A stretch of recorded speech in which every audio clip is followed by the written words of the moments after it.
Oh, pinapunta mo kami dito. Andito na kami. Nasaan ang pera? Marcelo, 50 million. 50 million muna ang bibigay ko sa'yo ngayon. Tapos kung ano pa yung kulang ko sa'yo, sa susunod na linggo.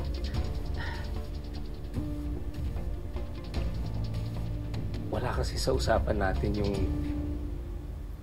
gagawin mong installment! Yung pagbabayad mo ng utang sa akin. Ha?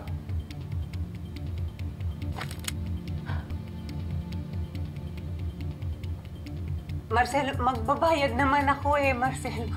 Please.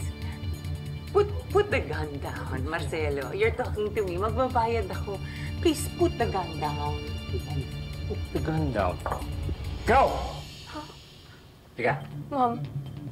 Upo ka dito sa tabi ko. Dali! Marcelo, huwag naman yung anak ko.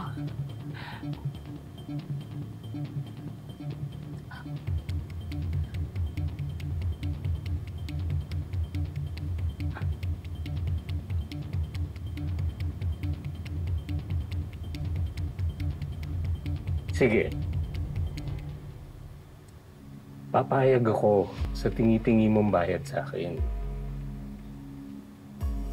Pero kasi parang gusto ko mag-date bukas. Pwede ba to? Pwede naman to, di ba?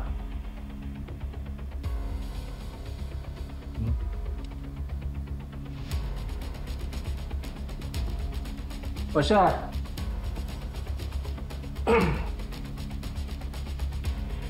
Bukas, mag-date kami ng anak mo, ha?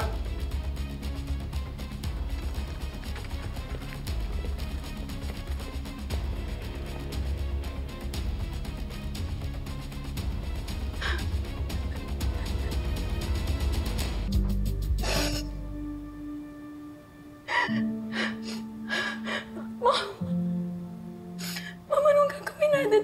Hindi ako pwedeng sumama doon.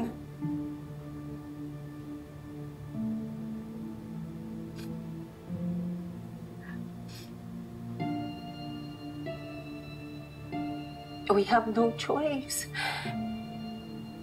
Hindi naman tayo agad makakapagnakaw ng mga milyones sa mga palma.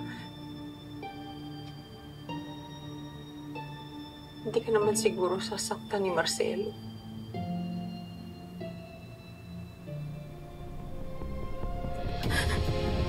Seryoso ka ba?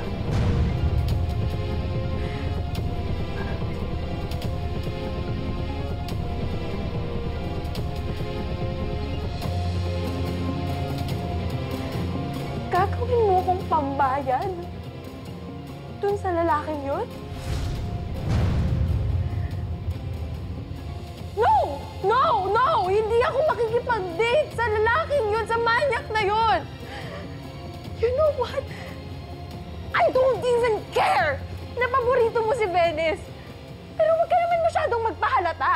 Si Venice, binubugaw mo dun sa most eligible bachelor ng Iloilo, si Francis. Tapos ako, ibabugaw mo ako sa manyak na loan shark. Ingrata ka! Ha? Ingrata! Don't you ever talk to me that way. Nanay mo pa rin ako, ha?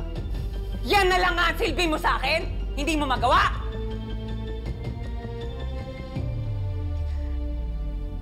Totoo.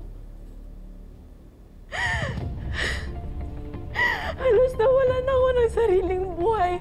Simula nung nag-artista si Venice, ginawa niyo akong alalay. Ginawa niyo akong tagalinis ng mga kalat niyo. And all these years, pikit mata ko sa lahat ng kasamaan niyong dalawa. Ang lakas ng loob mo, ha? Kung makasagot ka. Kung makasagot ka sa akin ngayon, ha? Ang lakas na loob mo!